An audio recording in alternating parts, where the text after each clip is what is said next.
Hello everyone, welcome back. UPPCS the fight with in. जैसा कि आप लोगों को पता ही है कि यूपीपीसीएस प्रीलिम्स 2025 का रिजल्ट आया हुआ है और हम में से बहुत से बच्चों का हुआ है एंड बहुत का नहीं हुआ है। एंड जो सबसे बड़ा सवाल होता है नए स्टूडेंट को बुक्स चूज करने का, तो आज हमारी वीडियो बेसिकली बुक्स पर ही होने वाली है।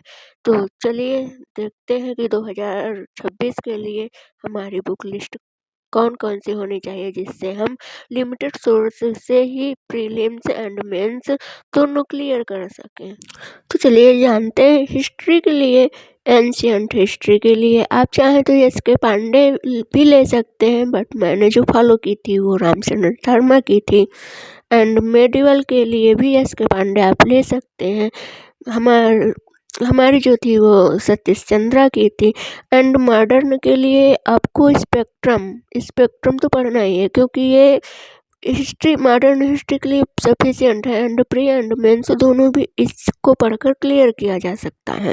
ज्योग्राफी के लिए आप 11th to 12th की एनसीईआरटी अगर अच्छे से कवर कर ले जाएंगे तो आपका ज्योग्राफी से क्लियर हो जाएगा। एंड बुक्स अगर बात करें बुक्स की, तो आप इंडियन एंड वर्ल्ड के लिए परीक्षा वाणी की बुक्स ले सकते हैं। अब आते हैं पॉलिटी पर। पॉलिटी में एम लक्ष्मीकांत सबसे अच्छी बुक है तो थोड़ी मोटी, लेकिन अगर इसको आपने अच्छे से पढ़ लिया तो प्री एंड मेंस दोनों ही इससे अच्छे से कवर हो जाएगा। अब आते हैं इकोनॉमिक्स के लिए। इकोनॉमिक्स के लिए आपको परीक्षा वाणी की ही बुक लेनी है। एंड इसके साथ ही जो भी डाटा अपडेट होते रहते हैं वो करंट के साथ अपडेट हो जाएंगे। साइंस के लिए भी आप परीक्षा वाणी या लूसेंट ले सकते हैं। इन्वायरमेंट के लिए परीक्षा वाणी बेस्ट होगी, क्योंकि एंड इसके साथ ही करंट में भी इन्वायरमेंट वाला पोर्शन अच्छे से कवर हो जाता है। जो नई सारी चीज़ें होती हैं वो करंट से अपडेट होती रहेंगी। एग्रीकल्चर के लिए भी आप परीक्षा वाणी लीजिए। एंड यूपी स्पेशल के लिए घटना चक्र की एक बुक आती है, आप उसको ले लें तो उससे प्री कवर हो जाएगा। एंड मेंस के लिए जीएस 5 एंड 6 दो नए सब्जेक्ट ऐड हुए हैं ऑप्शनल की जगह, तो आपको मेंस के लिए अलग से बुक्स लेनी पड़ेगी।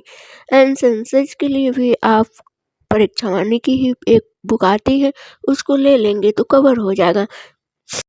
एंड करंट अफेयर्स के लिए ये मंथली आती है क्रॉनिकल की, आप इसको मंथली अगर पढ़ते रहें तो आपका करंट इससे बहुत अच्छी तरह से कवर हो जाएगा, कोई दूसरा नहीं पढ़ना पड़ेगा। एंड इससे एग्ज़ाम से पहले जो आती है आई दृष्टि, आप उसको लगा लेंगे तो उससे रिवीजन हो जाएगा।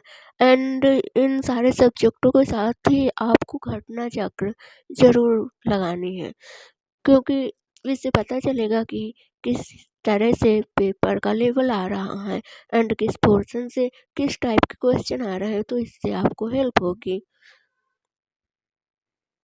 और जो भी बिगनर्स हैं, अभी शुरुआत कर रहे हैं जीरो से, उनको मैं यही कहना चाहूँगी कि पहले आप जो भी बुक्स पढ़ें, एक दो रीडिंग उनको नॉर्मली स्टोरी टाइप में पढ़ें।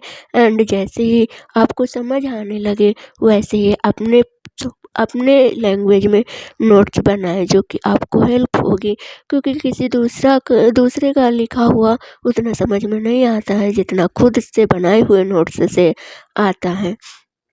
एंड जो भी सोर्स लें वो लिमिटेड ही रखें, ज़्यादा इधर उधर नहीं भागें, क्योंकि हर राइटर अपनी अलग लैंग्वेज में लिखता है। एंड सब अगर आप कई बुक्स पढ़ेंगे तो हर राइटर की लैंग्वेज अलग होगी, जो कि आपको समझने में प्रॉब्लम होगी।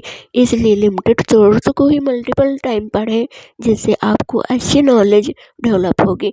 एंड यूपीएससी यूपीपीएससी एक ऐसा एग्ज़ाम है कि हाँ, हम रट्टा मार कर नहीं पास हो सकते। यहाँ जितना डीप नॉलेज होगा वही काम आएगा।